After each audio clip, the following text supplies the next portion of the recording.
Our world is a world of water. The oceans cover 71% of the surface of the Earth and provide us with the oxygen we need for every 2 breaths we take. It may be the case that much of the marine life we see today is lost to history. And as the seas continue to change, we may find that much of the life around us can only ever be seen through a screen.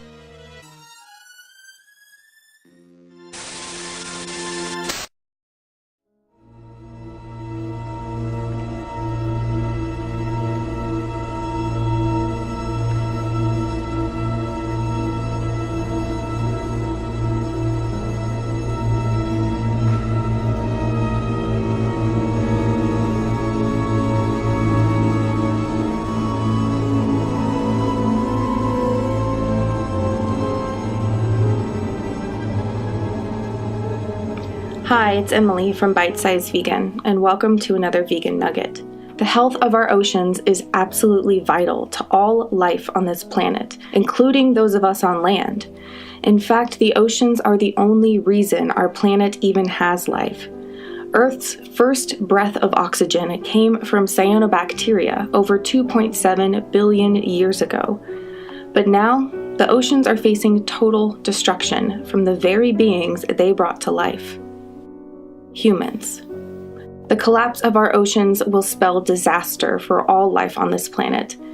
As marine life conservationist Captain Paul Watson of Sea Shepherd says, "If the oceans die, we all die." Humans have fished the oceans for thousands of years, but with the rise of commercial fishing methods, pollution runoff, and habitat destruction, marine animal populations are no longer able to replenish themselves fast enough. This video is going to look into the vital question, is our ocean running out of fish? And if so, what is the implication for life on this planet? This issue is incredibly complex, and we will barely be touching the surface. To understand the depletion of marine life from our oceans, we must address the main causes: overfishing, ocean dead zones, pollution, and habitat destruction. We're also going to look into what the main source of this oceanic destruction is, and why it's rarely or never discussed by those individuals and organizations dedicated to protecting the oceans and their inhabitants. Let's start with the most obvious and oft discussed reason: overfishing. 90 to 100 million tons of fish are pulled from our oceans each year, with some sources even estimating 150 million tons. From the 1950s to 2011, worldwide catches increased 5-fold, while the amount of fish in the sea was reduced by a half. 3/4 of the world's fisheries are exploited or depleted, and some scientists predict that we'll see fishless oceans by 2048. According to the most current report in 2014 from the Food and Agricultural Organization of the United Nations, the world's marine fisheries have expanded continuously to a production peak of 86.4 million tons in 1996, but have since exhibited a general declining trend. However, a more recent study published in 2016 challenges these statistics, finding gross underreporting of catches, as well as issues with the FAO's data entry methods, leading to underrepresentation.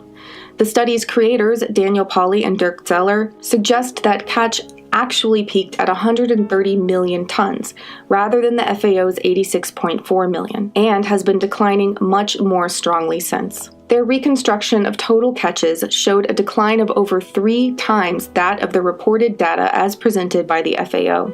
With 60% of West Africa's and a staggering 92% of China's industrial fishing remaining unreported, even this corrected figure may not capture the full magnitude of commercial fishing. Statistics on ocean life in general remain cloudy, both due to the practical difficulties of tracking marine life and the terminology used by the tracking organizations.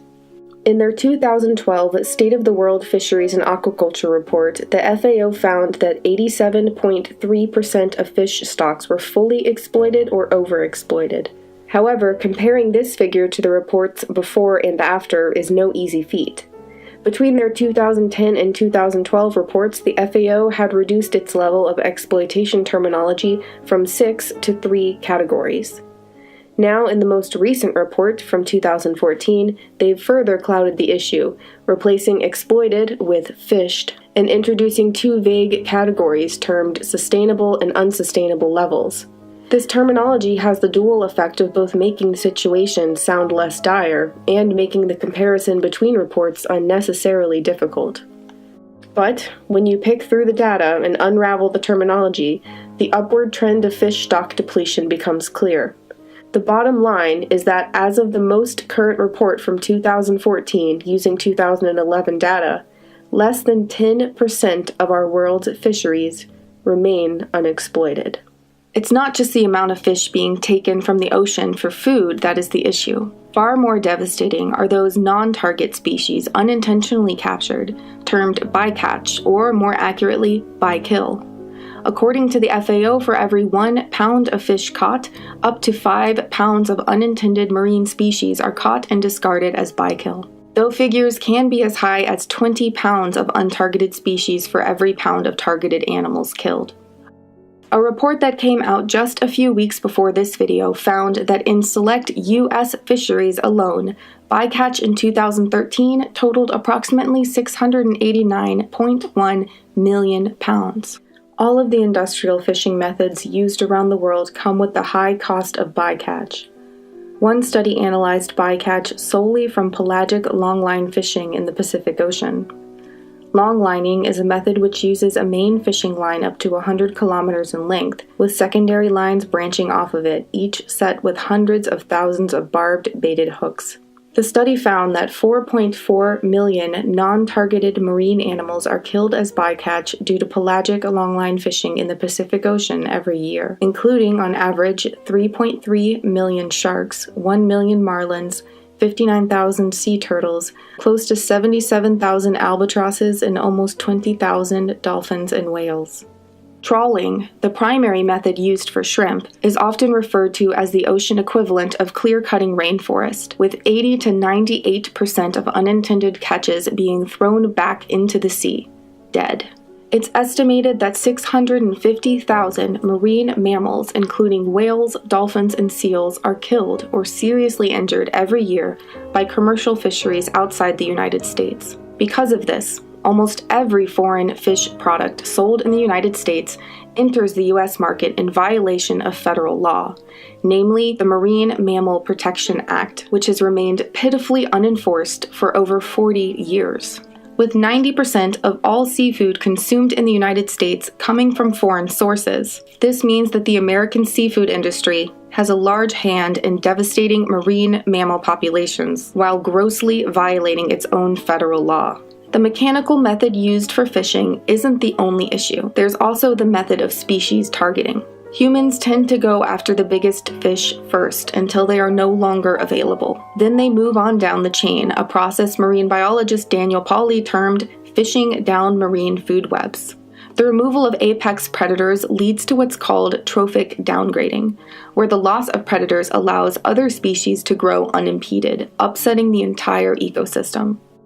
One study suggests that the removal of sharks may contribute to climate change by leaving the unchecked numbers of species to feast on the ocean's vegetation, releasing the ancient carbon found there in massive quantities. Dr. Peter McCready, one of the study's authors, cautioned that if we just lose 1% of the ocean's blue carbon ecosystems, it would be equivalent to releasing 460 million tons of carbon annually, which is about the equivalent of about 97 million cars. It's about equivalent to Australia's annual greenhouse gas emissions. With 73 million sharks killed every year for the shark fin industry, and 40 to 50 million sharks dying every year as bykill, not to mention the impact of shark culls, the ocean's most vital predators are under attack, and the repercussions of their decimation will affect us all.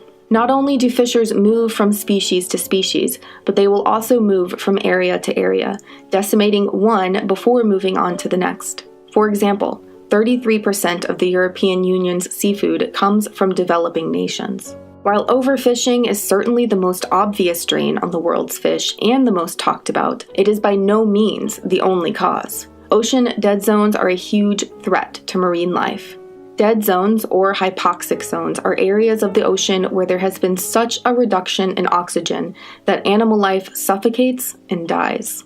While ocean protection organizations will mention dead zones, they by and large ignore their number one cause: animal agriculture. Animal agriculture is the leading cause of not only ocean dead zones, but also species extinction, water pollution, and habitat destruction, all of which severely impact our oceans. In the documentary Cowspiracy: The Sustainability Secret, Dr. Richard Openlander discusses the immense impact of land-based animal agriculture on our oceans. Livestock operations on land has caused or created more than 500 nitrogen-flooded dead zones around the world in our oceans, comprise more than 95,000 square miles of areas completely devoid of life. So any meaningful discussion about the state of our oceans has to always begin by frank discussions about land-based animal agriculture, which is not what our conservation groups, Oceana being the largest one in the world right now, the most influential, as well as others, that's not what is at the apex of their discussions. In addition to not acknowledging the main cause of water pollution, habitat destruction, species extinction, and ocean dead zones, Oceana and other major ocean defense organizations propose that the solution to the decimation of ocean life is to eat sustainable seafood. Unfortunately, there is no such thing as sustainable seafood. With whales dying from starvation and 90% of all large fish species gone, the ocean can't even sustain itself, let alone the up to 150 million tons of sea life we pull from it every year. Additionally, sustainable seafood labels do not account for the greenhouse gas emissions caused by fishing. The 2013 State of the Ocean report stated, "Not only are we already experiencing severe declines in many species to the point of commercial extinction in some cases, and an unparalleled rate of regional extinctions of habitat types, we now face losing marine species and entire marine ecosystems, such as coral reefs, within a single generation. Unless action is taken now, the consequences of our activities are at a high risk of causing, through the combined effects of climate change, overexploitation, pollution, and habitat loss, the next globally significant extinction event in the ocean." It's clear that wild fish and marine animals are in danger. So what about farming fish? Isn't that the ideal solution? Wouldn't it reduce the amount of fish we're taking from the sea? Sadly, the opposite is true. When fish farms or aquaculture took off in the 1950s, the number of wild-caught fish also rose dramatically. From 1950 to 2001, fish farming increased 38-fold, from 1 million tons to 38 million tons. Fish farms actually increase the number of wild fish caught because farmed carnivorous species require large inputs of wild fish for feed. Aquaculture systems also modify and destroy wild fish habitats, pollute the water with waste disposal, introduce exotic species, and are breeding grounds for pathogens and pests. Today, the majority of wild-caught fish go to feed our farmed fish, as well as our pigs, cows, and chickens. In an extremely thorough and mathematically challenging article, Harish Sethu of CountingAnimals.com deduced that the United States alone uses more than 5.6 billion pounds of wild-caught fish to feed the animals we eat, with between 144 and 293 wild sea animals killed annually to feed the farmed fish and shrimp eaten by the average American consumer. By the best estimate allowed with the hindrance of the FAO's underreporting and impersonal quantifying of sea life by the ton and not the individual, every year we kill over 2.8 trillion fish. That's 2.7 trillion more every year than the number of humans to have ever existed in the history of our species. If fishing is so unsustainable, why is it continuing at a frenzied pace? Well, it's no surprise that a huge motivator is money. A 2010 study found that global fishery subsidies for 2003 are between $25 and $29 billion.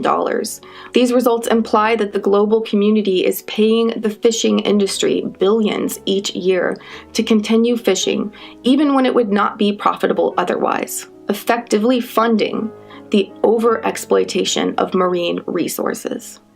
Now, all that we've covered in this video has not even touched on the ethical side of fishing.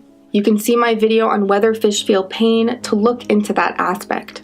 The bottom line is that there is no way to fish sustainably. Our oceans, our Earth, and we ourselves are facing a massive extinction. We have already gone beyond the point of being able to reverse the damage. As Dr. Openlander states, it has been 300 million years since the last time our oceans have been this warm and acidic, and at that time, it took over 30 million years to recover.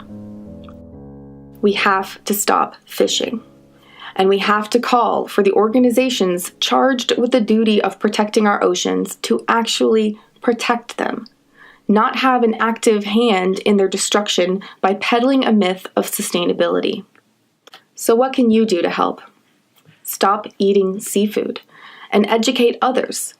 Send them this video and/or the blog post with all of the scientific backing via careful citations. Dig into those resources if you doubt these claims. But make a change. If the oceans die, we all die.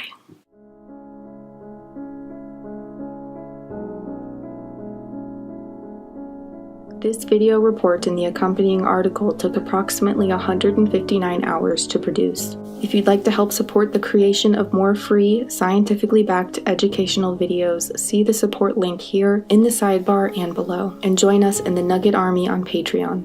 A special thanks to my $50 and above patrons and my entire Patreon family for making this video and all my videos possible. You have my undying gratitude. If you found this video helpful, please give it a thumbs up and share it with friends, family, and organizations to educate and inspire action. At this point, we are the only hope for the ocean, and the ocean is our only hope for survival.